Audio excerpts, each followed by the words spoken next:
homeless woman designs dresses using garbage bags, unaware that a millionaire CEO is watching her, and what he does next surprises everyone.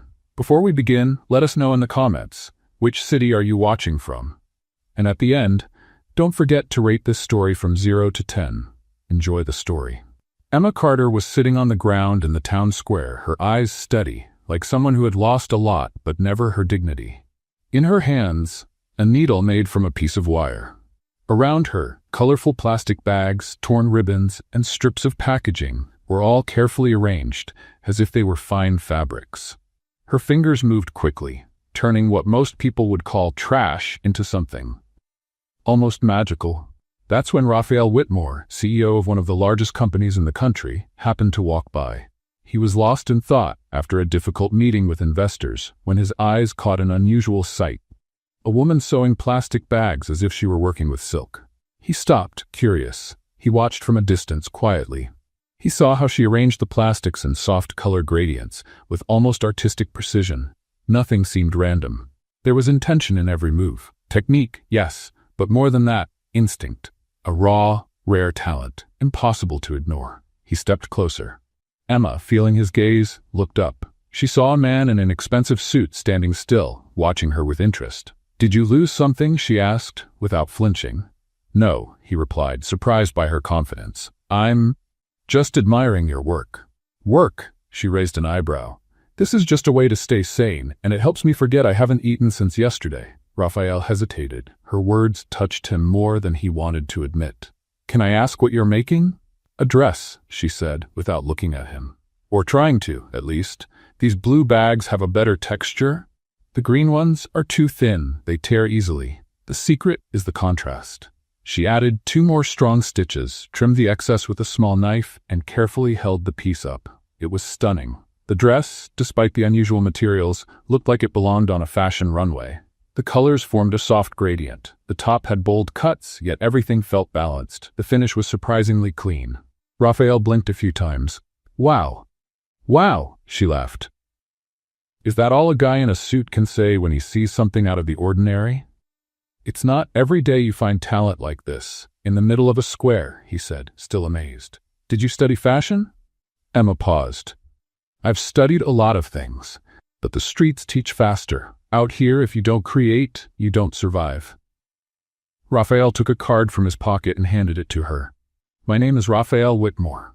Tomorrow night, there's an exhibit for new designers at the Montgomery Fashion Gallery. I want you to bring that dress." Emma looked at the card, then at him. "Let me guess? Another rich guy trying to feel good by helping a poor woman?" Raphael gave a slight smile. "No, I'm someone who just saw the most original dress in years. And I run a fashion company that's in desperate need of something alive." Emma looked at the card again, as if it belonged to another world. She bit her lower lip, thinking, "And if I show up there, will they even let me in?" "I'll be at the door waiting. You have my word." She studied his expression. For the first time in a long while, she saw someone who didn't look sorry for her, or afraid, just honest. "I don't have fancy clothes. Not even decent shoes. And I don't know how to talk to people up there. Just bring the dress. Nothing else matters." Emma took a deep breath and took the card. "All right, but if this turns out to be a joke, I'm good with a needle and I know where to aim." "Noted," he replied with a smile. "See you tomorrow, Emma." "See you tomorrow, Mr. Whitmore. Or should I call you sponsor of creative lunatics?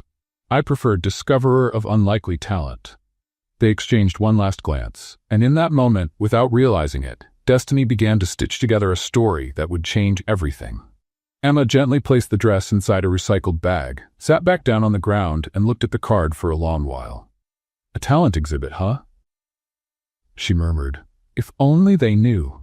Talent was the one thing I never lost." On the other side of the square, Raphael stepped into his car with a strange feeling in his chest. He felt like he had just found something no business meeting had given him in years. Inspiration. The Montgomery Fashion Gallery glowed like a crystal palace in the heart of Manhattan. Golden lights reflected off polished marble floors as New York's elite walked around with glasses of French champagne and caviar hors d'oeuvres. Women wore jewelry worth more than most apartments, and men talked million-dollar deals between sips of aged scotch. Emma stopped at the entrance, holding her recycled bag with the dress inside. Her hair was tied loosely with a rubber band she had found on the street, and her clothes, a faded shirt and torn pants, stood out sharply against the luxury around her. A security guard looked her up and down. "Ma'am, are you sure you're in the right place?" Emma showed Raphael's card. "Raphael Whitmore invited me." The guard looked doubtful, but after checking the guest list, he let her in. As soon as Emma stepped inside, it was as if a glacier had swept through the room. Conversation stopped. Eyes turned. Whispers began. "Oh my, what is that smell?" whispered a woman in a Chanel dress, covering her nose with a silk scarf. "Did they invite the homeless for some kind of charity project?" asked another, adjusting her pearls. Emma took a deep breath and walked toward the exhibition area, ignoring the looks of disgust. Every step felt like silent torture, but she kept her head held high. Raphael saw her from across the room and made his way over, moving through the crowd. "Emma, you came," he said, clearly relieved. "A promise is a promise," she replied, trying to sound confident. "Where should I put this?" She pointed to the bag. Raphael guided her to a section reserved for participants. There were empty mannequins waiting for the designs, and other designers were already setting up their pieces, dresses from famous labels, tailored suits, and accessories worth small fortunes. Emma took her dress out of the bag and placed it on the assigned mannequin. The change was immediate. Even under the bright event lights, the dress came to life. The gradient colors of the plastic created a fascinating visual effect, and the cuts showed a level of skill that few in the room could match. But the crowd's reaction was instant and cruel. "Are you seeing this?" shouted a man in a bow tie. "That's actual trash. Modern art has gone too far," added a blonde woman, shaking her head in disapproval. "Someone needs to stop this nonsense," said another guest. "It's insulting to the real artists here." Emma felt her cheeks burn, but she didn't move. She stood beside her mannequin like a silent guardian, as the crowd surrounded her with increasingly harsh remarks. "She really thought this counted as fashion?" laughed a young socialite.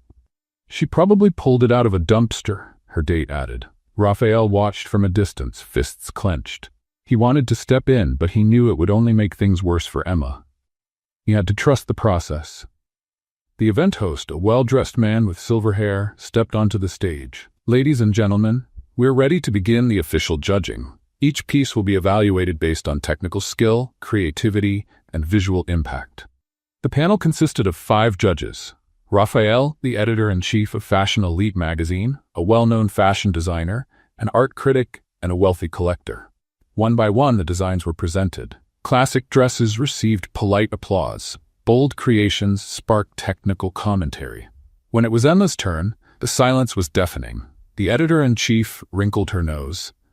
"This is certainly original, but sustainable fashion shouldn't mean literally using trash." The fashion designer shook his head. "Technically, the cuts are interesting, but the material is questionable." The art critic adjusted her glasses. "There's a clear social message, but I'm not sure this is the right setting for it." The collector was blunt. "I wouldn't spend a dime on this." Raphael stood up. "With all due respect to my fellow judges, you're only seeing the material," Raphael said. "Forget the plastic for a moment and look at the construction, the proportions, the color balance, the texture innovation. Technically speaking, this is the most sophisticated piece we've seen today." "Raphael, you can't be serious," said the editor-in-chief. "I'm absolutely serious. And beyond that, how many of us truly care about sustainability? This woman is turning waste into art. If that's not innovation, I don't know what is." The other judges exchanged surprised glances, but Raphael held his ground. After a heated discussion behind the scenes, the votes were counted. The host returned to the stage holding a sealed envelope. "And the winner of tonight's Technical Innovation Award is entry number 7. Emma's eyes widened. Her number was 7. The crowd was stunned. Some clapped out of politeness, others remained completely silent, and many began murmuring in protest. "This has to be a bad joke," someone shouted from the audience. Emma walked to the stage with shaky legs. The weight of hundreds of eyes on her felt overwhelming, but she reached the host. When he handed her the golden trophy, Emma tried to speak, but no words came. The world began to spin. She had completely forgotten she hadn't eaten in 3 days. Her legs gave out. The trophy slipped from her hands and hit the stage with a loud metallic sound. Emma collapsed in front of 300 people. The room fell into total silence. Raphael jumped from his seat at the judge's table and rushed to the stage, reaching her before anyone else. He knelt beside Emma and held her up. Emma, can you hear me?" She mumbled something he couldn't understand. Raphael noticed how thin, pale, and cold she was. "When was the last time you ate?" he asked quietly. Tuesday, she whispered. Raphael did the math quickly. Tuesday. And it was now Friday night. 3 days? He asked, stunned. Emma just nodded, ashamed. Raphael turned to the crowd, still watching in silence. "Someone call an ambulance. Right now." At that moment, a photographer from Fashion Weekly, who had been sitting in the front row, suddenly stood up. He adjusted the lens on his camera and looked closely at Emma. His eyes grew wide. "Wait a minute," he murmured, pulling an old photo from his wallet. He compared the image to Emma's face. Even underweight, with messy hair and humble clothes, there was something unmistakable in those eyes, in the way she held a needle. The photographer jumped to his feet, nearly dropping his camera. "People," he shouted to the entire gallery. "Don't you see who this is? Isn't this the famous ES who vanished 3 years ago?" The entire room froze. Every conversation stopped at once. It was as if someone had pressed the pause button on the world. The editor-in-chief of Fashion Elite turned pale as a sheet. "ES? The designer who disappeared after the scandal? The one who had that $1 million brand?" asked the collector in disbelief. "Santos Couture," whispered the art critic. "She was a genius, disappeared overnight." The photographer nodded vigorously. "It's her. I photographed ES dozens of times. You never forget hands like those. Look at the way she holds the needle." Raphael looked down at Emma, still semi-conscious in his arms, then back at the crowd, who now stared at her with a mix of shock, curiosity, and maybe even respect. The homeless woman who had just collapsed from hunger on the stage of the Montgomery Fashion Gallery was, in truth, one of the greatest legends of modern fashion. And no one had any idea how she had ended up there. The sound of an ambulance siren echoed through the streets of Manhattan, but inside the gallery, the only thing anyone could hear was the racing heartbeat of 300 people trying to process the most shocking revelation this elite had ever witnessed. Raphael looked at Emma and whispered, "Who are you really?" But she had already passed out again, leaving the question hanging in the air, like a needle waiting to stitch together the pieces of a story no one yet knew. Mount Sinai Hospital was quiet in the stillness of New York's early morning hours. Raphael walked the white halls with a cold cup of coffee in his hand, waiting for news for more than 2 hours. A nurse had told him that Emma was stable, just dehydrated and malnourished, but needed rest.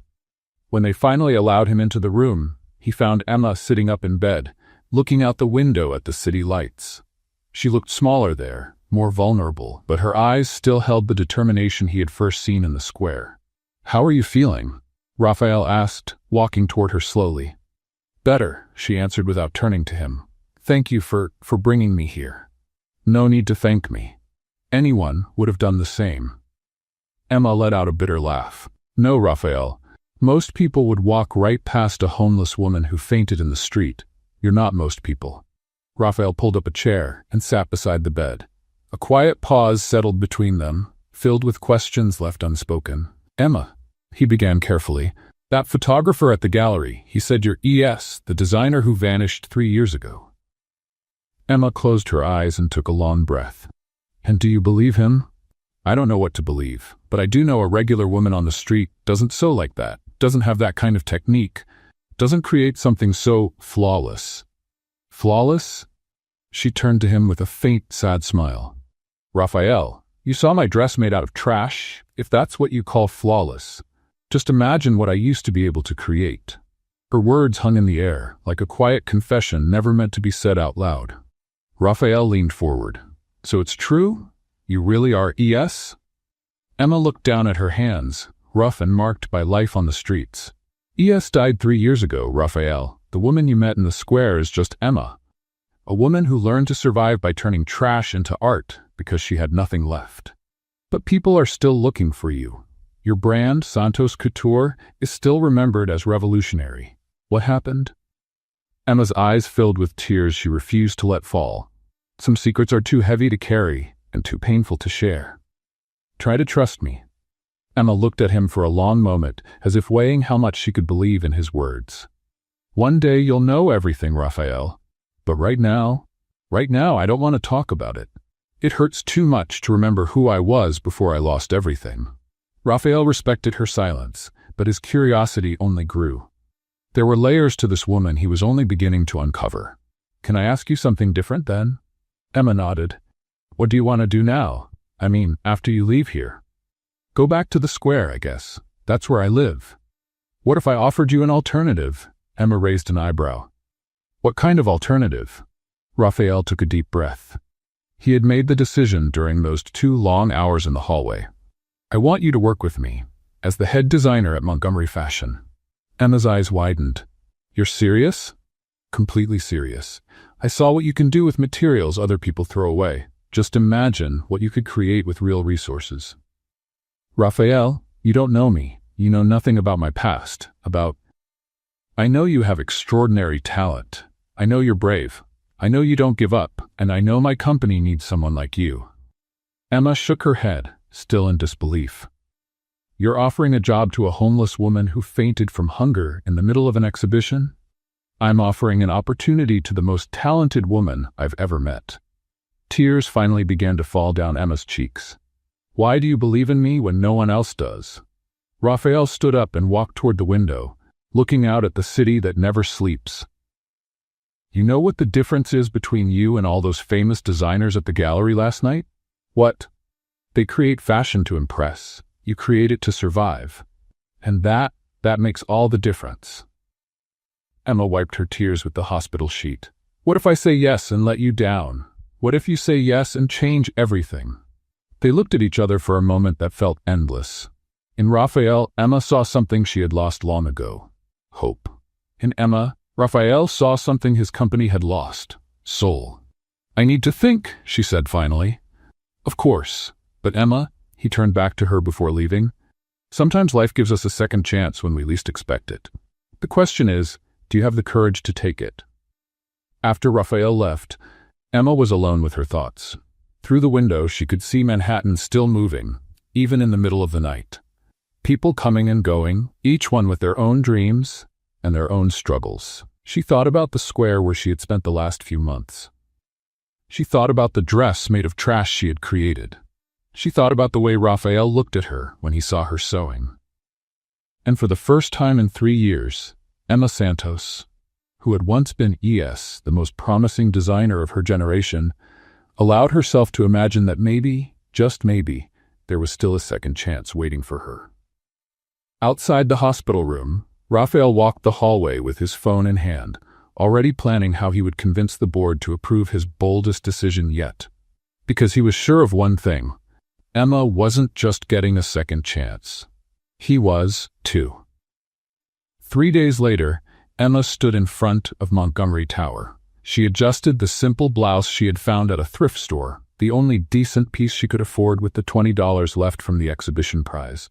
Her hair was tied back in a loose bun, and she carried a fabric bag with her few belongings.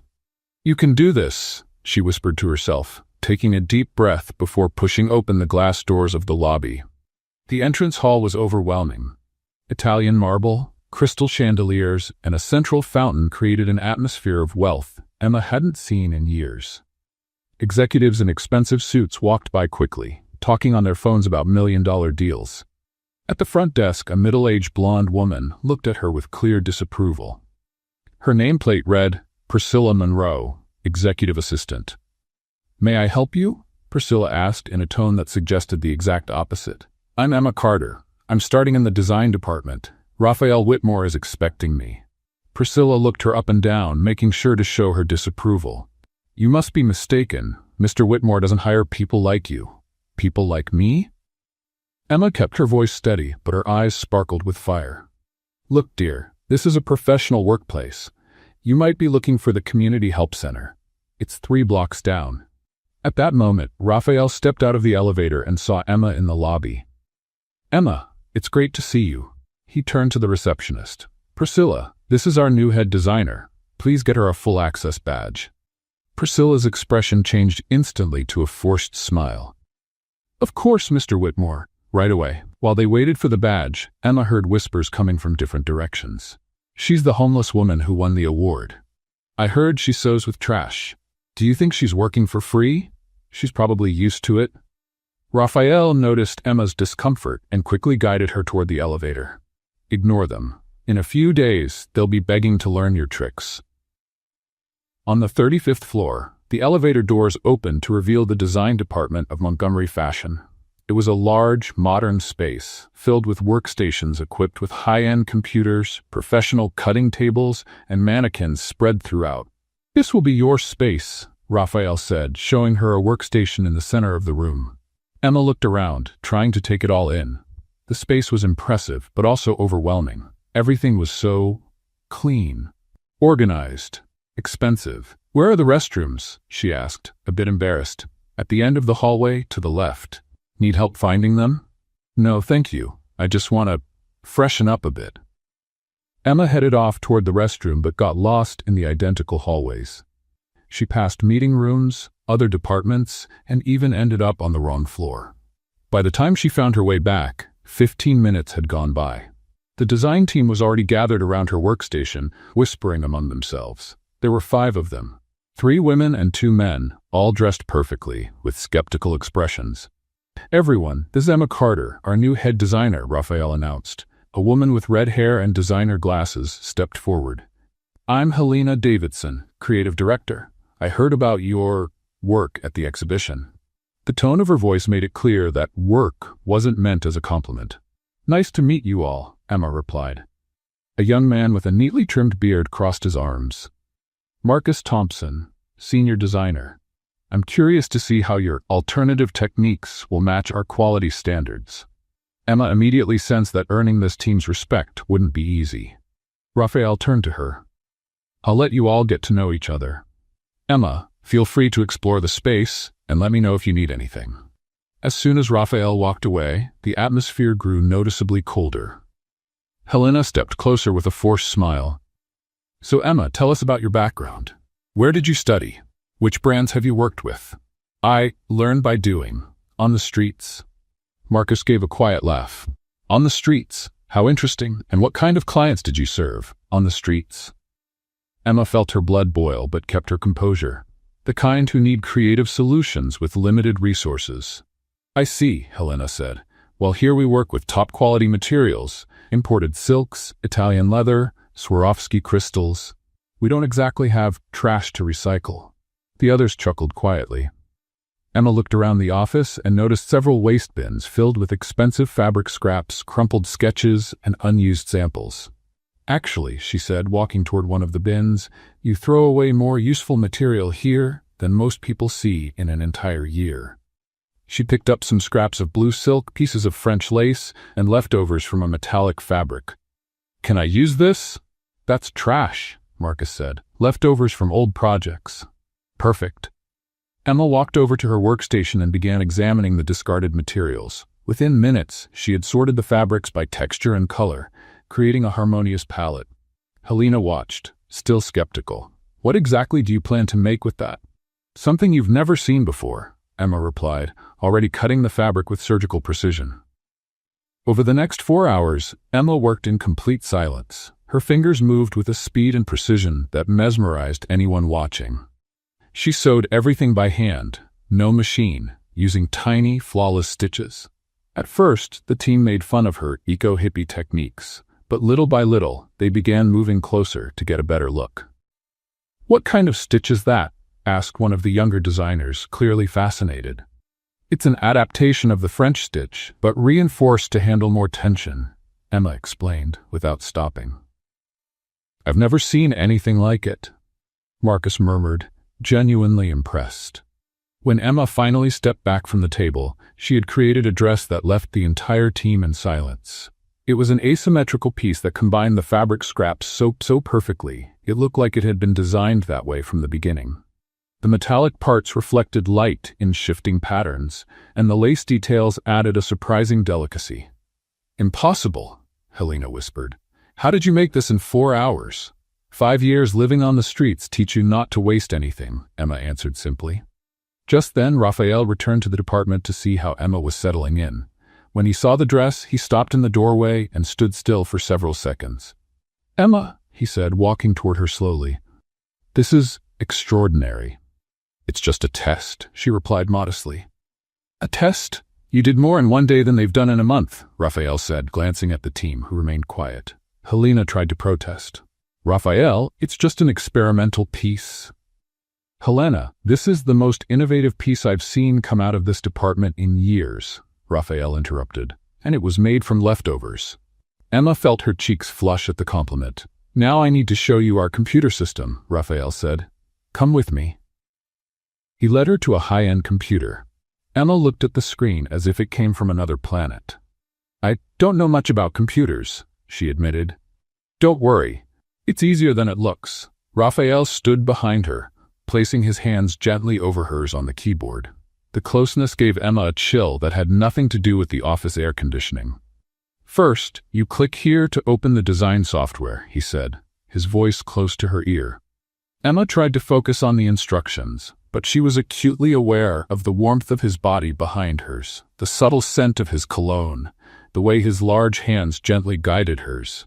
Now you can draw directly on the screen, Raphael continued, guiding her fingers over the mouse.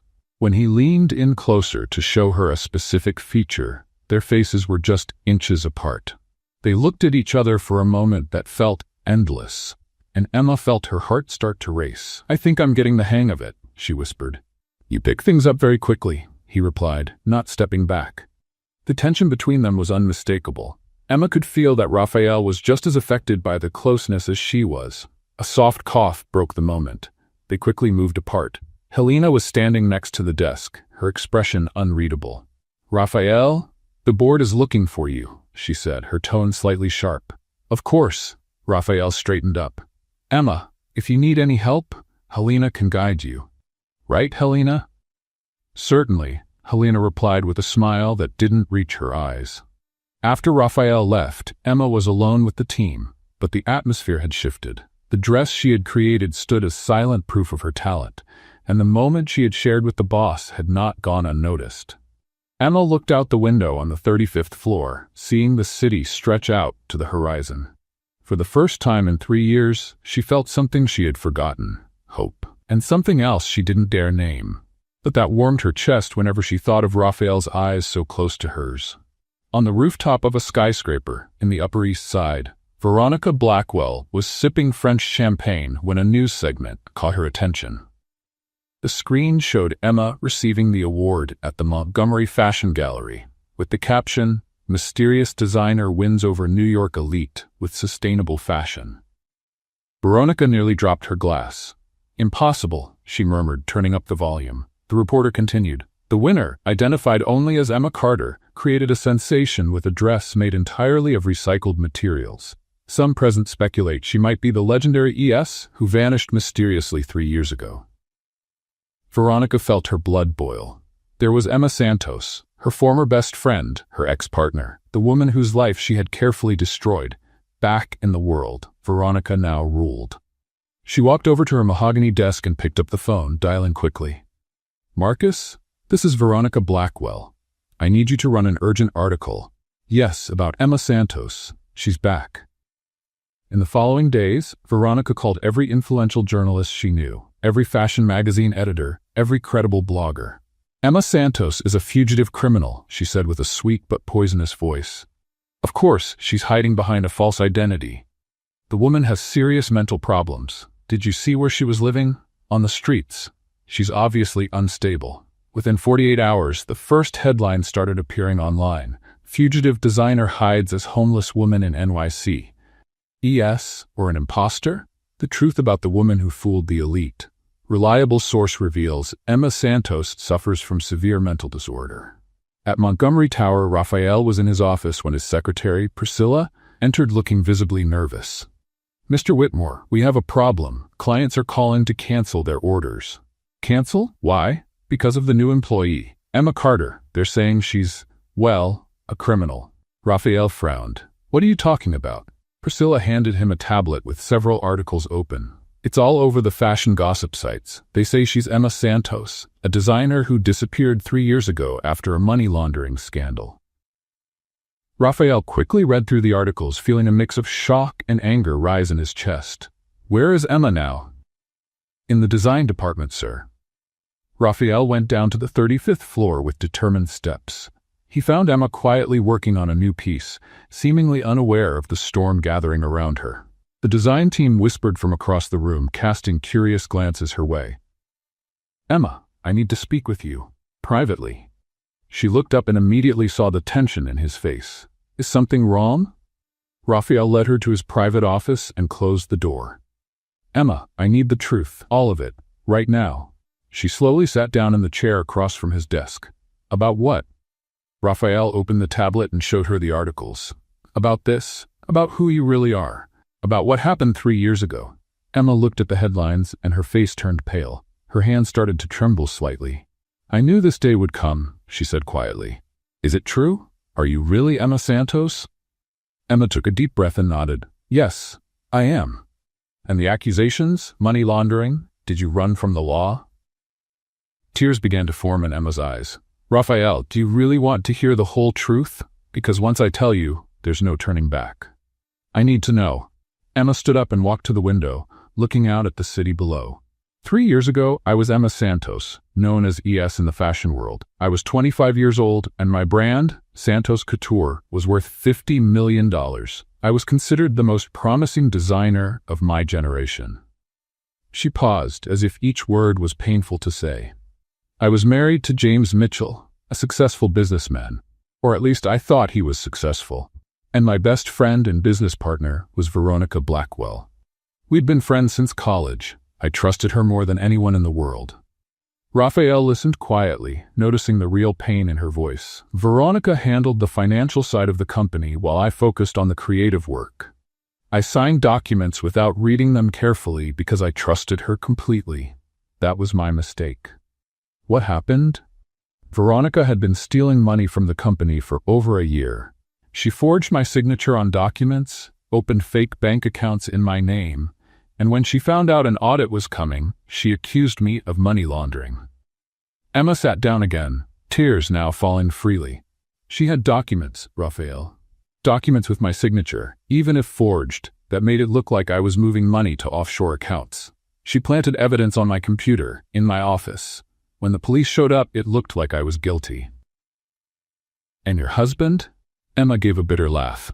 James left me on the second day of the scandal, said he couldn't risk his reputation by being tied to a criminal. I later found out he and Veronica had been having an affair for months. Raphael felt a deep anger rise in his chest. The media destroyed me. Every day there was a new headline saying I had betrayed my investors' trust, that I was a fraud, a liar. My clients left. Suppliers canceled contracts. Within 2 weeks, Santos Couture had collapsed. And the lawyers I hired took the last of my savings and barely did anything.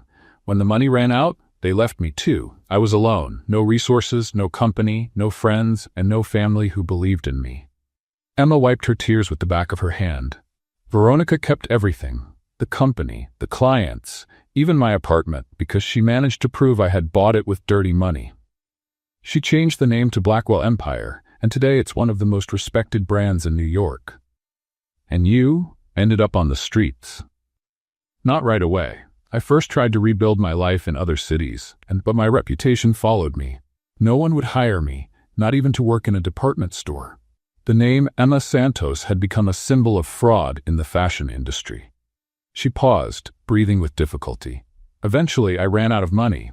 I couldn't pay rent, couldn't find work. One thing led to another and, well, you know the rest. Raphael stood up and walked over to her, kneeling beside the chair. Emma, I'm so sorry. I'm sorry for everything you've been through.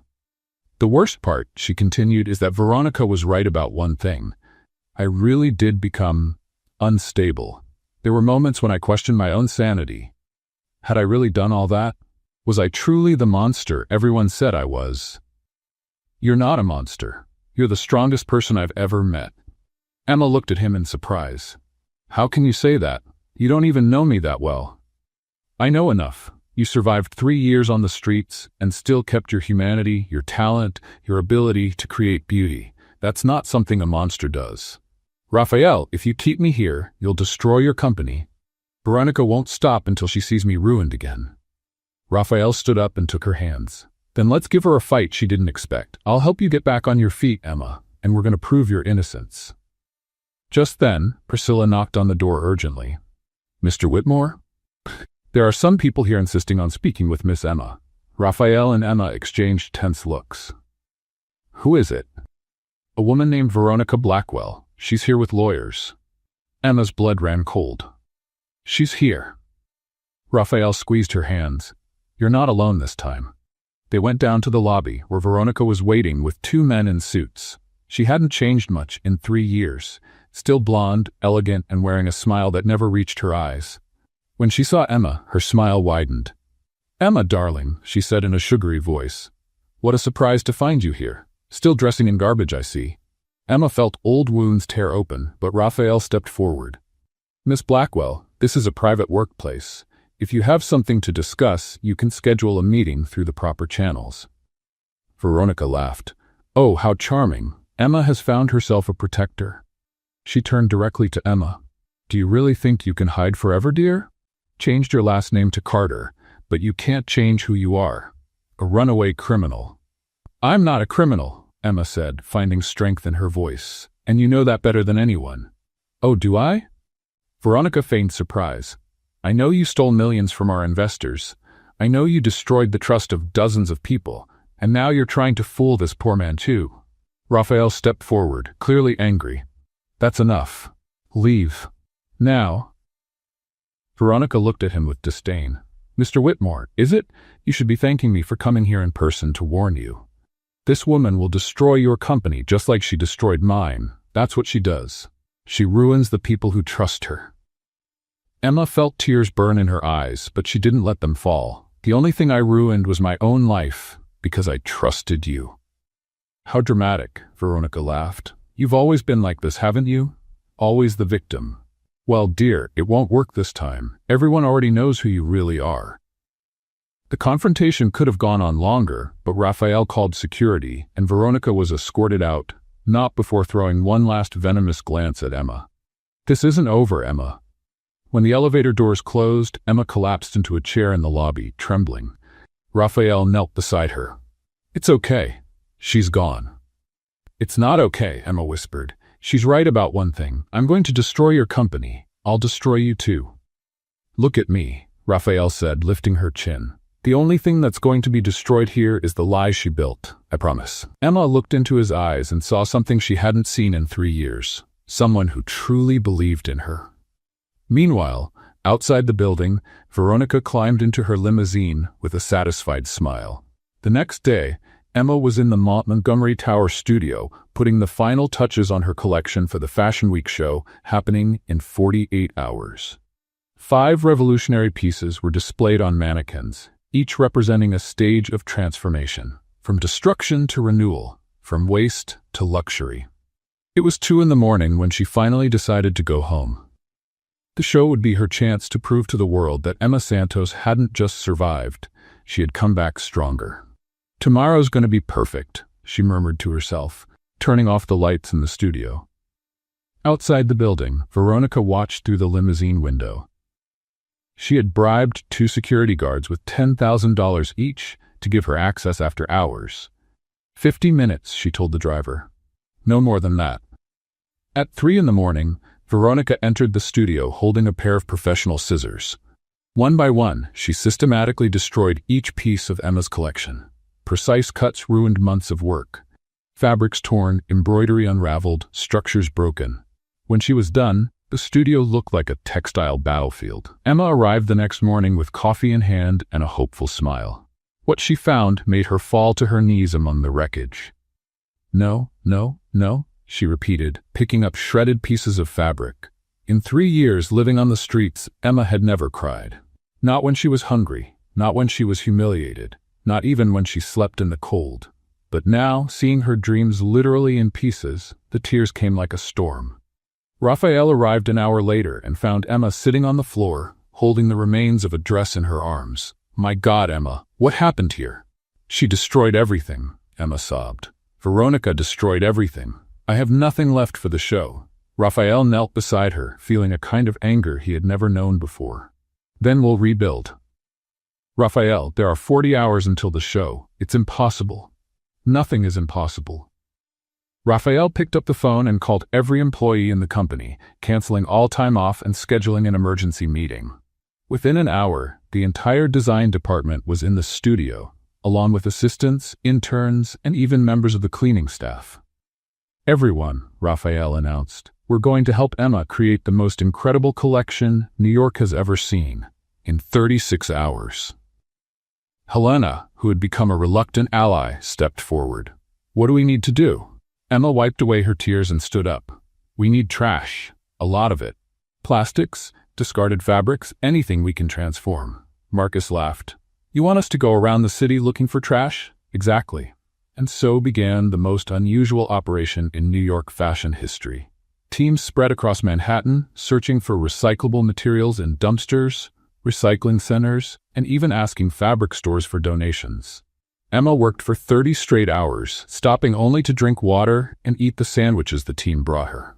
Her hands flew across the sewing machine, creating miracles with what others would call garbage. Colored plastic bags were transformed into ethereal tulle. Old newspapers became architectural structures. Melted plastic bottles created textures no one had ever seen. On the day of the show, the Lincoln Center was packed with the global fashion elite. Critics, buyers, celebrities, all waiting to see if the legend of ES was real or just an urban myth. Veronica sat in the front row, confident that Emma would have nothing to show. The lights dimmed. The music started. The first model appeared, wearing a dress made entirely of blue plastic bags that floated like water. The audience went silent. The second piece was a structured coat made of varnished newspapers that looked like high-end leather. The third model walked out in an evening gown made of transparent plastic bottles, creating a crystal effect under the lights. The fourth piece was a set made from discarded fabrics, forming a breathtaking mosaic of colors. And then came the final piece, a wedding dress made entirely from materials that symbolized rebirth. Paper butterflies, plastic flowers, a train that looked like it was constantly transforming. When Emma appeared at the end of the show, the silence turned into a standing ovation that lasted 5 minutes. Critics stood up. Camera flashes went off. A fashion revolution, shouted the editor from Vogue. Emma Santos has redefined sustainability, declared the Times critic. Veronica watched from the audience, her face red with anger, seeing her revenge turn into Emma's greatest triumph. After the show, Raphael found Emma backstage, still in shock from the success. You did it, he said, smiling. We did it, she corrected. Would you have dinner with me, to celebrate? Emma paused for a moment, then smiled. I'd love to. They had dinner at a small Italian restaurant in Soho, away from the spotlight and the hustle of Fashion Week. The conversation flowed naturally, with laughter and stories, as if they were old friends. Thank you, Emma said when they finished dessert, for believing in me when no one else did. Thank you for reminding me why I fell in love with fashion, Raphael replied. When he took her to the small apartment the company had rented for her, they stopped at the door and looked at each other intensely. Emma, Raphael began, stepping closer. Raphael, she whispered, moving closer too. Their faces were inches apart. Emma could feel his breath, see the intensity in his eyes. The moment was full of all the tension and attraction that had grown between them. They moved even closer. But then Emma pulled back slightly. Maybe we should take it slow, she said, her voice trembling. Raphael nodded, understanding. You're right. Good night, Emma. Good night, Raphael. She entered the apartment with her heart racing, knowing something between them had changed forever. Outside, Raphael stood still for a moment, smiling to himself. Meanwhile, in her penthouse, Veronica was breaking crystal glasses against the wall, planning her next move. The war was far from over. But for the first time in 3 years, Emma Santos went to sleep with a smile, knowing she had proven that miracles can rise from ashes, and that maybe, just maybe, she could find love again. 3 days after the huge success of the show, Emma was organizing her new studio when she heard familiar voices coming from Raphael's office. Curious, She approached the half-open door and saw an elegant woman with brown hair talking excitedly with him. "Rafa, I'm so proud of you," the woman said. "Emma's collection was revolutionary. You made the right choice." Emma froze. She recognized that face and voice immediately. Impossible to forget. 5 years earlier, Emma was returning from the studio when she saw a runaway car heading straight toward a distracted woman crossing the street, talking on her phone.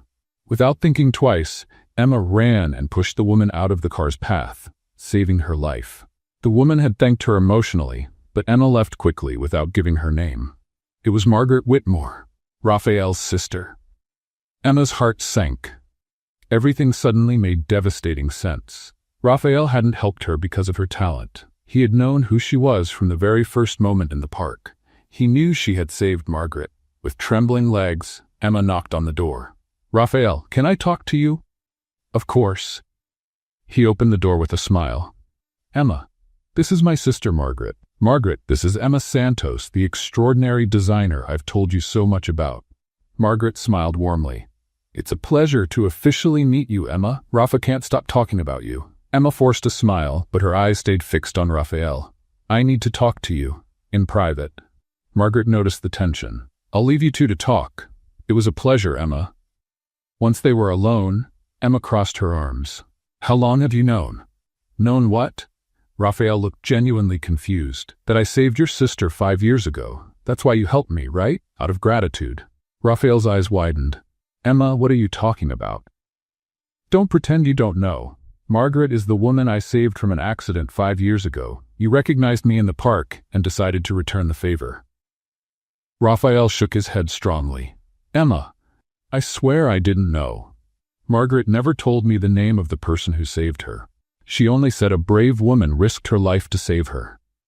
"You expect me to believe that?" Raphael stepped closer to her. "Emma, look at me. If I had known you saved my sister, do you think I would have let you live on the streets for 3 years? I would have moved heaven and earth to find you." Emma studied his face, searching for signs of a lie. "So why did you help me?" Raphael took her hands. "Because the moment I saw you in the park creating art with your own hands, I saw something special. And every day since, I've fallen more in love with the strong, talented, and resilient woman you've become." "Raphael, I fell in love with you, Emma. Not the woman who saved my sister, not the legendary ES, but you. The woman who turns trash into beauty, who never gives up, who has the kindest heart I've ever known." Tears began to well up in Emma's eyes. "Are you sure?" "Absolutely." He leaned in and gently touched her face. "May I kiss you?" Emma nodded, and their lips met in a soft, emotional kiss. In that moment, all doubts and fears disappeared. "Would you like to walk with me?" Raphael asked when they parted. They walked to Central Park, talking and laughing like a couple in love. When a light rain started, instead of looking for shelter, they stopped and stood in the rain. "Emma," Raphael said, pulling her closer, "I love you." "I love you too," she whispered. And there, under the gentle New York rain, they kissed again. This time, without hurry or doubt, just two hearts that had found home in each other. The next day, Raphael was in his office when the private detective he had hired knocked on the door. "Mr. Whitmore, I have important information about Veronica Blackwell." Raphael straightened in his chair. "Did you find something?" The detective opened a folder full of documents. "I found enough evidence to charge Veronica with fraud, forgery, and money laundering. She systematically forged Emma Santos's signatures and created a complex network of fake bank accounts." Raphael reviewed the documents, feeling a mix of relief and anger. "Is this enough to clear Emma's name?" "More than enough. Veronica Blackwell is the real criminal. Emma Santos is completely innocent." Raphael smiled for the first time in days. "Prepare everything to present to the authorities. And detective?" "Yes, sir." "Excellent work." After the detective left, Raphael picked up the phone to call Emma. He finally had the proof that would clear her name and allow her to rebuild her life. The truth was finally coming out. Madison Square Garden had been transformed into a sustainable fashion arena. Flags from 50 countries hung from the ceiling, while a crowd of designers, investors, and fashion critics gathered to watch the Green Fashion Global competition, the world's most prestigious event in eco-friendly fashion. Emma nervously adjusted her recycled blazer as she watched the final competitors. She had made it this far after beating over 1,000 candidates worldwide. Now, only 5 designers remained, competing for the $10 million prize. Ladies and gentlemen, the host announced, each finalist will have 6 hours to create a revolutionary piece using only sustainable materials provided by the organization. The winner will be chosen based on innovation, environmental impact, and commercial viability. Emma was led to her workstation, where she found piles of organic materials, recycled fabrics, and dried seaweed. Her eyes lit up. For weeks, she had secretly experimented with biocompounds made from seaweed, trying to create a fabric that was both luxurious and fully biodegradable. "Perfect," she whispered, picking up the seaweed. Across the arena, Dmitry Volkov, a Russian designer known for his aggressive techniques, watched Emma with calculated interest. He had heard rumors about her biotech experiments. "Victor," he whispered to his assistant, "I need to know exactly what that American is doing." While Emma worked, she began the process of turning seaweed into textile fibers. She mixed seaweed extracts with natural polymers, creating a viscous paste that would later be processed into threads. The technique was revolutionary, something she had developed during nights at the shelter, using makeshift equipment in a community college lab that stayed open 24 hours. 2 hours passed. Emma was so focused she didn't notice Victor sneaking up to her workstation with a small hidden camera, photographing her formulas and notes. "Interesting technique," commented Anastasia Chen, the Chinese designer at the next station. "I've never seen anyone process seaweed like that." "It's an experiment," Emma replied modestly, not wanting to reveal years of research. But Dmitry had heard enough. He quickly returned to his station and began to replicate Emma's process, using the photos Victor had taken. By the 3rd hour, Emma noticed Dmitry using a technique suspiciously similar to hers. "Raphael," she whispered when he passed by during a judge's inspection, "I think someone is copying my work." Raphael watched quietly and saw Dmitry handling seaweed the same way Emma did. "Do you have proof?" "My formula is protected by a provisional patent. If he's using it, he's violating intellectual property." Raphael nodded to one of the organizers and reported the situation. A discreet investigation began, but the competition couldn't be stopped. Emma decided the best defense was a fence. Instead of making just one fabric, she developed 3 variations: one that changed color with temperature, another that could self-repair when damaged, and a third that was naturally antibacterial. By the 5th hour, while the other contestants struggled to finish their creations, Emma was sewing a dress that looked like it came from a sea fairy tale. The seaweed fabric had a flowing texture that reminded one of running water, with iridescent reflections that changed with the light. "Time's up," the host announced.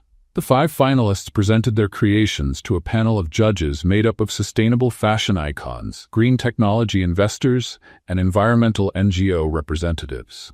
The first contestant showed clothes made from pineapple fiber, an interesting technique but limited. The second used pieces made from cultivated mushrooms, innovative but with questionable commercial appeal. Anastasia Chen, surprised with clothes made from chicken feathers discarded by the food industry, transformed into luxurious fabrics.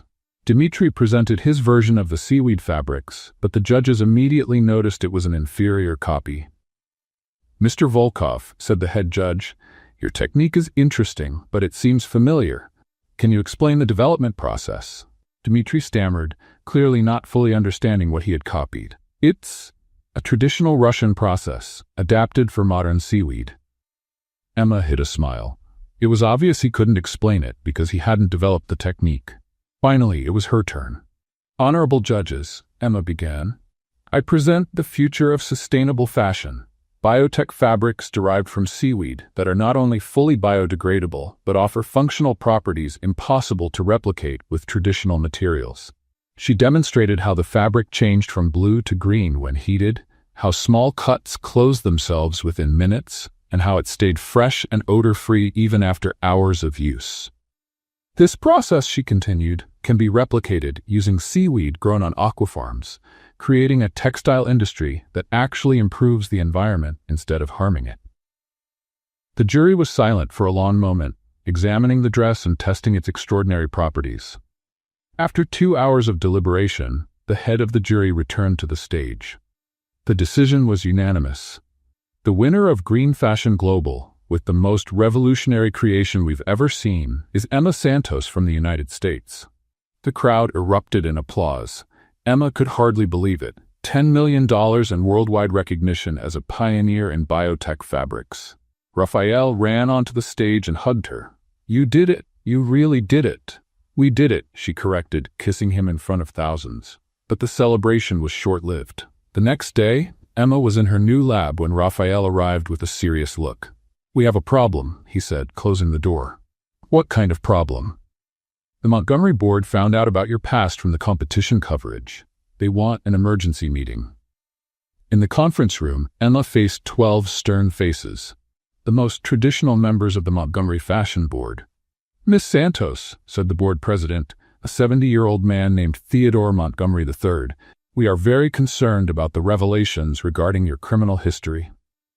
"Mr. Montgomery, the charges against me were fabricated. We have evidence." "We don't care about your innocence," interrupted another member. "We care about our reputation. Montgomery Fashion has served the conservative elite for 4 generations. We cannot be linked to scandals." Raphael stood up. "Gentlemen, Emma just won the most prestigious sustainable fashion competition in the world. She's worth tens of millions to our company." "And you, Raphael," Theodore said coldly, "will have to make a choice. Your obsession with this woman is clouding your judgment." The silence in the room was deafening. "What kind of choice?" Raphael asked, though he already knew the answer. "The family business or Emma Santos? You can't have both." Emma felt her world collapse again. She looked at Raphael, seeing the anguish in his eyes. "Raphael," she whispered, "you don't have to choose. I understand." "Emma, no. Montgomery is your life, your family. I can't ask you to give that up." Theodore smiled, satisfied. "I see Miss Santos is sensible. Raphael, you have 48 hours to end any association with her." Emma left the room with dignity, but Raphael could see she was breaking inside. Outside, she leaned against the wall and took a deep breath. Once again, the past had come back to destroy her future. But this time, she had something she didn't have 3 years ago. She knew who she really was, and she knew she was worth much more than any company. Emma was organizing her things in the lab when she heard raised voices coming from the meeting room next door. The wall wasn't as thick as it seemed, and she could clearly make out the shareholders' words. "Raphael, you've completely lost your mind." It was the voice of Theodore Montgomery III. "This woman is a calculated risk our company can't afford. She won us $10 million yesterday," Raphael replied, clearly frustrated. "And how many millions will we lose when our traditional clients find out we hired a criminal?" Another shareholder shot back. Emma leaned against the wall without meaning to, trying to listen better. "The Vanderbilt family has already canceled 3 orders," Theodore continued. "The Rothschilds are reconsidering our partnership. You want to destroy 4 generations of tradition over a fling?" "It's not a fling," Raphael exploded. "Emma is talented, honest, and exactly what our company needs to modernize. So you choose her over family?" Theodore's voice dropped dangerously low. "Because that's exactly what's happening, Raphael. Either she goes or you go. And if you leave, Margaret loses her trust fund too. Think carefully about what you're sacrificing." Emma felt her heart stop. Raphael had a sister to protect, family responsibilities. She should never have let him get involved in her troubles. When silence stretched for long seconds in the meeting room, Emma knew Raphael was considering the offer. "I need time to think," he finally said. Emma stepped away from the wall, heartbroken. Time to think meant he was seriously thinking about choosing the company. She hurried down the hall, trying to reach the elevator without being seen, but bumped into Theodore Montgomery III, who was leaving the meeting with a satisfied look. "Ah, Miss Santos herself," he said with a cruel smile. "You just saved me a phone call." "Mr. Montgomery," Emma tried to pass by him. "Don't be so quick," he blocked her path. "I want you to understand one thing. People like you don't belong in our world. You can win all the awards you want, but you'll always be trash trying to pass as gold." Emma stopped and looked him straight in the eye. "You're right," she said in a calm and polite voice. "I really don't belong in your world, luckily."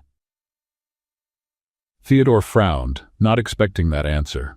"You see, Mr. Montgomery," Emma continued, In my world, people help each other when they're struggling. In my world, talent is worth more than a last name. And in my world, no one needs to humiliate others to feel important. She took a step forward. So thank you for reminding me that I wouldn't want to belong to a world where people like you make the rules. Theodore flushed, unsure how to respond to Emma's quiet dignity. You're being rude. I'm being honest, excuse me. Emma walked past him and headed for the elevator, leaving Theodore alone in the hallway, clearly embarrassed to have been confronted with such grace. Inside the elevator, Emma took a deep breath. She couldn't wait to see what Raphael's decision would be. The conversation she had overheard made it clear he had responsibilities bigger than their relationship. At her apartment, Emma sat at the kitchen table with a blank sheet of paper. After a few long minutes, she began to write. Raphael, thank you for reminding me that I don't belong in your world. You were right from the start. We came from different worlds. And I was naive to think that wouldn't matter. I don't want you to sacrifice your family and your company for me. Theodore is right. I'm a risk you can't afford. I'm leaving today. Please don't try to find me. You gave me something I lost 3 years ago, hope, and for that, I will always be grateful. Be happy, Raphael. You deserve someone who can be by your side without bringing complications. Forever grateful, Emma. She folded the letter carefully and left it on the table. Then she took her only suitcase and started packing her few belongings. An hour later, Emma was at the Montgomery Tower reception, handing her badge to Priscilla. Leaving already? Priscilla asked with fake concern. Yes. Emma placed the letter on the desk. Can you please give this to Mr. Whitmore? Of course. Emma took one last look at the golden elevator, the polished marble, the world that had been hers for a few weeks. Then she walked out through the glass doors, carrying only her suitcase and her dignity. From the 40th floor, Raphael watched out the window, unaware that the woman he loved was leaving his life forever, believing he had chosen money and prestige over love. Emma walked through the familiar streets of the Lower East Side, suitcase in hand, but this time it was different. 3 years ago, she had arrived on these streets defeated, invisible, broken. Now, even returning to the same place, she carried something she hadn't before. Purpose. She rented a tiny room in a social shelter for $20 a week, the most she could afford with the money she had saved. The space was small, but it offered something the park never did: privacy and internet connection. That first night, Emma opened her phone and saw hundreds of messages on Instagram. During her time at Montgomery, journalists and fashion fans had discovered her social media, and now she had over 50,000 followers waiting for content. An idea began to form in her mind. The next day, Emma posted her first video. Hi everyone, I'm Emma Santos, and I want to show you that sustainable fashion isn't just for the rich. It's a right for anyone with creativity. She was sitting on the floor of the shelter, with grocery bags, tape, and a needle in her hand. Today we're going to make an evening gown out of grocery bags. Yes, you heard that right, a dress that will cost less than $5 and be more unique than anything from a designer brand. For 20 minutes, Emma showed step by step how to turn plastic bags into an elegant dress. Her skilled hands cut, sewed, and shaped, while she explained each technique simply and with humor. True elegance doesn't come from the price of the clothes, but from the confidence of the person wearing them, she finished, showing the finished dress. The video went viral. In 24 hours, it had 2 million views, 50,000 comments, and was shared by celebrities who support the environment.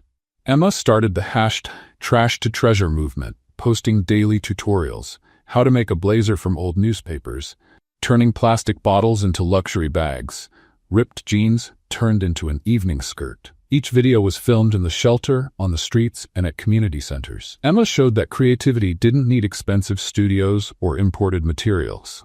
The comments were full of praise. Emma, you saved my wardrobe and my budget. My 12-year-old daughter now wants to be a sustainable designer because of you. You prove that real talent doesn't need a rich company behind it. In 2 weeks, Emma had 500,000 followers. Small brands started offering partnerships. An editor proposed a book about sustainable fashion. But the best part was the personal messages. Emma, I'm a single mother, and your tips helped me dress my kids with dignity. I was unemployed and started selling the pieces I learned to make from you. Now I have my own online store. Emma realized she had found her true purpose, making fashion accessible to everyone. Meanwhile, Raphael was devastated. He spent days searching for Emma, calling every hotel, shelter, and boarding house in Manhattan. When he finally learned about the letter Priscilla had forgotten to deliver for 2 days, it was too late. He read Emma's words with a broken heart. "Thank you for reminding me that I don't belong in your world." She didn't understand, he whispered. "I never chose the company. I was planning to leave." Raphael ran to Washington Square Park, where it all began. But Emma wasn't there. He asked homeless people, street vendors, anyone who might know. "The woman who used to sew here?" said an elderly man selling hot dogs. "She showed up for a few days, but now she's gone. I heard she's famous on the internet." Raphael found Emma's Instagram and watched all the videos, feeling a mix of pride and pain. She was shining, but without him. Emma, in turn, had found a new family at the women's shelter where she now lived. Every afternoon, she taught sewing to the other residents, women who, like her, had lost everything but not their hope. "Emma," said Maria, a Salvadoran immigrant, "you taught us that we can be beautiful without spending money we don't have." "And more importantly," added Sarah, a young mother, "you taught us that our worth doesn't depend on the approval of rich men." Emma smiled. It was true. For the first time in her life, she felt whole without needing anyone's validation. Her sewing classes at the shelter also became content for Instagram. The Trash to Treasure movement grew to 1 million followers. Emma began receiving invitations to speak at universities, documentary proposals, and offers from big brands. But she refused any opportunity that would take her away from her mission, teaching that beauty and dignity are universal rights, not privileges. One night, while editing a new video on how to make accessories from bottle caps, Emma got a message that made her stop. "Emma, I'm the CEO of a small sustainable fashion brand in Brazil. Your techniques saved my business. You changed my life. Thank you for proving that fashion can be a force for social change." Emma smiled and looked around the shelter. Women were sewing quietly, some following her tutorials, others creating their own versions. She had lost Raphael, she had lost Montgomery Tower, she had lost the world of luxury that had been hers for a moment. But she had gained something much greater. The certainty that she didn't need any world beyond the one she was building herself. A world where trash turned into treasure, where creativity beat money, and where a woman who had lost everything discovered she actually had everything she needed inside herself. Across the city, Raphael looked out the window of his empty office, knowing he had lost the only woman he had ever truly loved. And that maybe it was too late to win her back. Raphael was in the Montgomery fashion boardroom, facing 12 stern faces waiting for his final decision. Theodore Montgomery III drummed his fingers impatiently on the mahogany table. "So, Raphael?" Theodore asked sharply. "Have you made your decision about the Santos situation?" Raphael stood slowly, looking at each board member. These were people he had known since childhood, who had shaped his business education, representing 4 generations of family tradition. "Yes, I've made my decision," he said firmly. "Excellent, I'm sure that. I resign as CEO of Montgomery Fashion, effective immediately." The silence in the room was deafening. Theodore went pale. "Have you lost your mind?" Raphael took an envelope from his pocket and placed it on the table. "Rada, this is my formal letter of resignation, and my resignation of any rights to the company's shares." "Raphael, think about what you're doing," shouted another board member. "You're throwing away a fortune." "No," Raphael answered calmly. "I'm choosing true wealth." He walked toward the door. "I'd rather be poor with Emma than rich without her." Theodore stood up quickly. "If you walk out that door, you won't come back. The family won't forgive you." Raphael stopped at the threshold and turned around. "Then it's not really a family, is it? Because a true family would support someone who found love." He left, closing the door behind him forever. For 2 weeks, Raphael searched for Emma tirelessly. He visited every shelter, community center, and charity in Manhattan. Finally, a social worker from the Lower East Side gave him a lead. "The woman who teaches sewing? She's at the Hope Children's Center today. She teaches the orphan kids every Wednesday afternoon." Raphael arrived at the center and heard children laughing from a room upstairs. He quietly went up and stopped at the slightly open door. Emma was sitting on the floor, surrounded by 12 children aged 6 to 12. Each had a plastic needle and pieces of colorful fabric. "Now you're going to make the stitch I taught you last week," Emma said with endless patience. "Remember? Forward, down, pull." "Miss Emma?" shouted a curly-haired girl. "Mine's crooked." "There's no such thing as crooked sewing, Sophia. There's only unique. Every stitch you make has its own personality, just like you." Raphael smiled without meaning to. Even there, sitting on the floor of a community center, Emma radiated the same passion and kindness that had won him over. "Miss Emma," asked a shy boy, "why do you teach this for free? On TV, they say you're famous." Emma paused, choosing her words carefully. "You know, Miguel, the most beautiful thing about knowing how to do something special is being able to share that knowledge. When I teach you, you learn, but I learn too. I learn there's beauty in everything, and everyone deserves to feel special." "Even us?" asked Sophia. "Even without a family?" Emma pulled her into a hug. "Especially you, because you're brave, strong, and have huge hearts.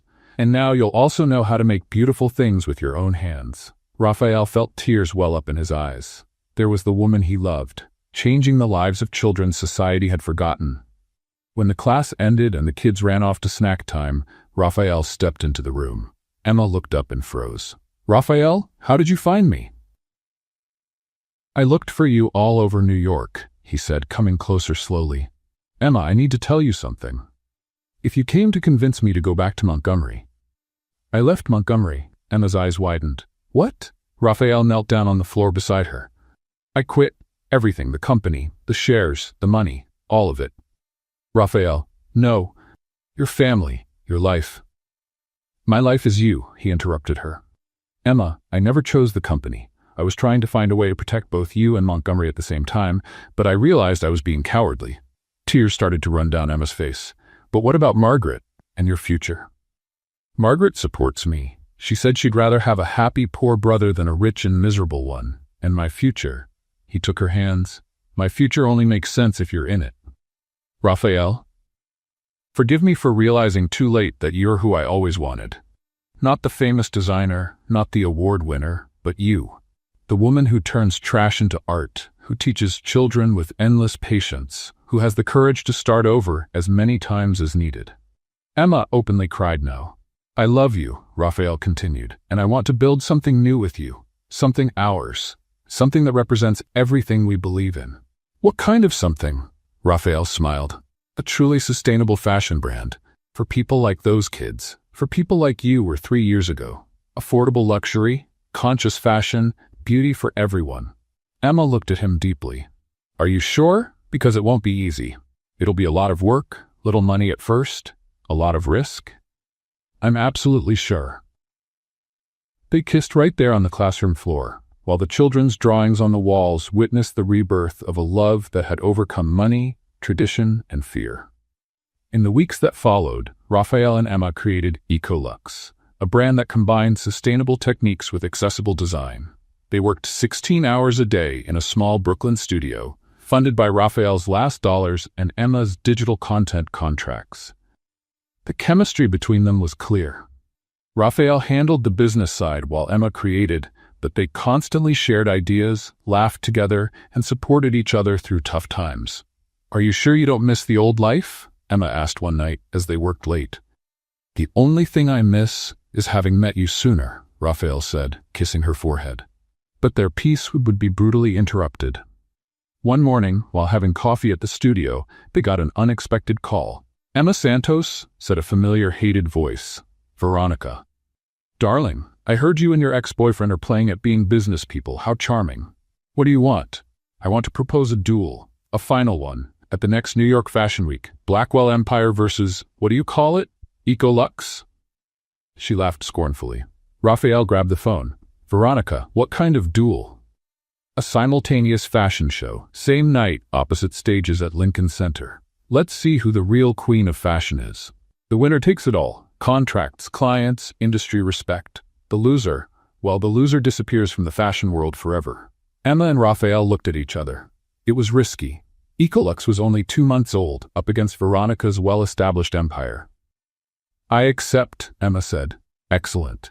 Get ready to be publicly humiliated. We'll prove that real talent beats your hippie philosophy of saving the world.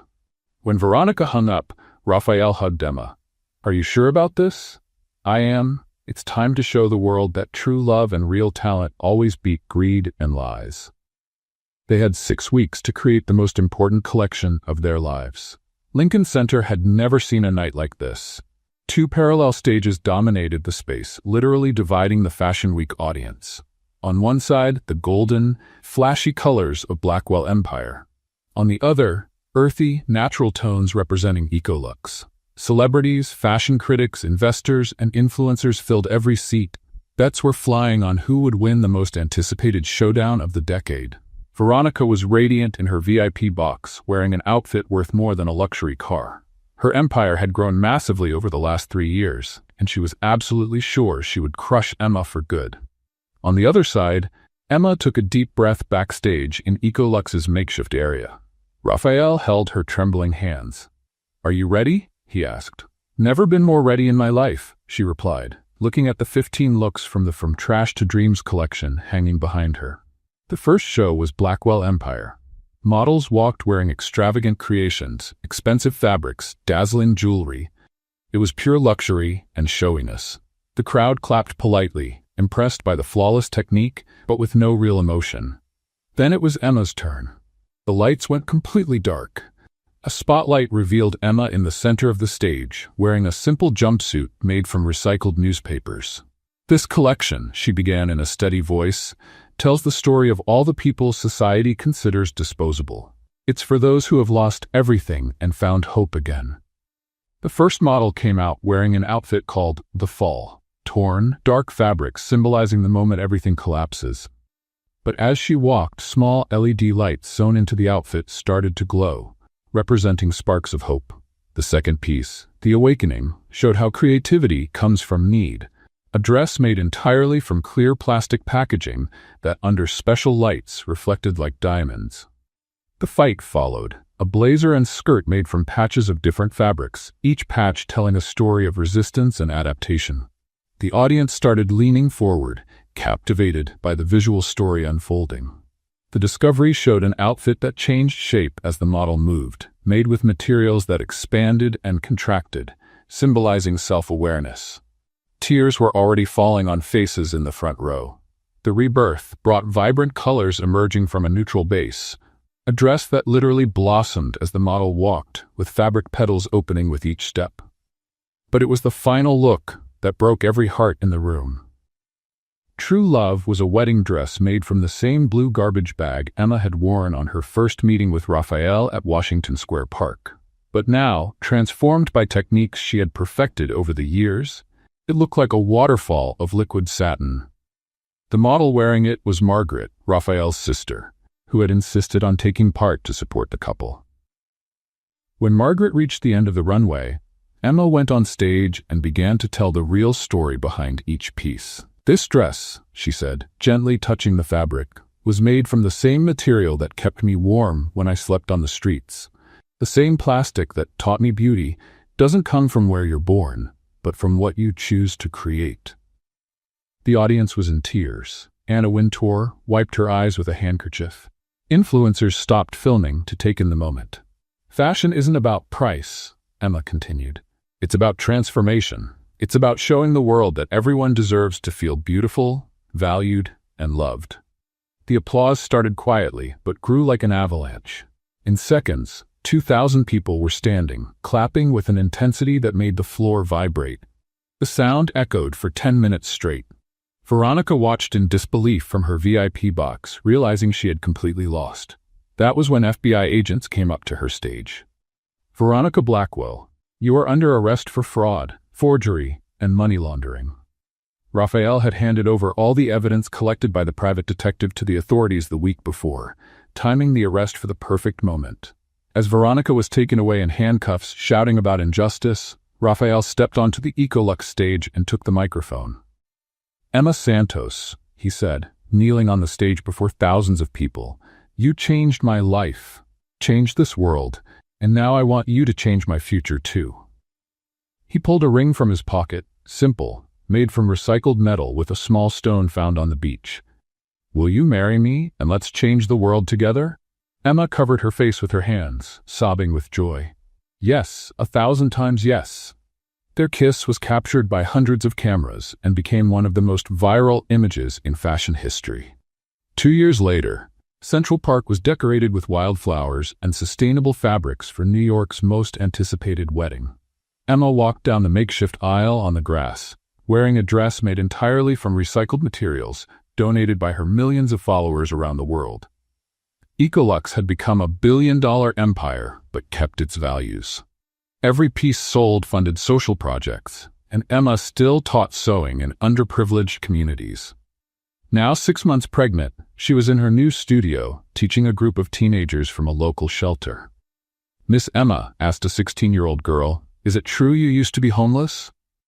Emma smiled, gently touching her belly where her first child was growing. "Yes, Carolina, it's true. And you know what I learned? It doesn't matter where you are today.